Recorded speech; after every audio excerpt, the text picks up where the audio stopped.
Hi guys, welcome back to the channel. Here at Speed Changes Everything, we know that with proper speed skills and speed ideas, that speed kills. And today I want to talk about a very interesting scientific discovery um, that has to do with lightning and speed.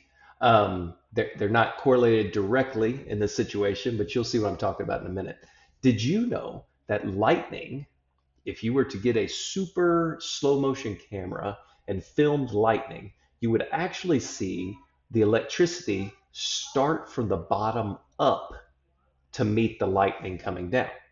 And that makes a lot of sense. It starts from the conductor and the place that it's conducting to, and it actually reaches to the middle to make that spark and that lightning that we see. Exactly like that, we want to start from the ground up. What I mean by is we use the ridge of our foot to keep the foot from collapsing so that we can hit and explode off very, very quickly. So, just like lightning, we want to start from the body, from the bottom up. Okay. Now, is the head really important? Absolutely. Absolutely. If you're running with your neck turned like this, your body is going to try to make that comfortable.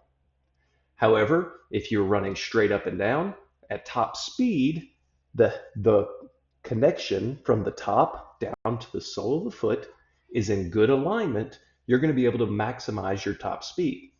Now, if you're accelerating, the exact same thing is true. We want a good 45-degree angle with our hips and our legs at 135-degree angle and the back leg at 90, just like you're in the starting blocks. That's the ideal position to start for a sprint.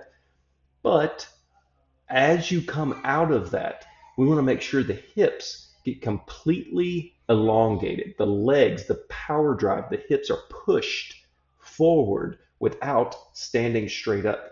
So we want to maintain this angle going as we gradually increase our speed, our tempo, and then come all the way back straight up. So just like lightning, guys, we want to make sure that our foot strike, pun intended, our foot strike is with the ridge of our foot so there's not a squashing slowness to our running. Okay, well, that makes sense, I guess. The ridge is pretty stable and it doesn't allow for a lot of squish. So what are you talking about? Of course that makes sense. Well, when people run on their toes, they hit their toe, it squishes down to the ridge, and oftentimes will squish all the way down to the heel.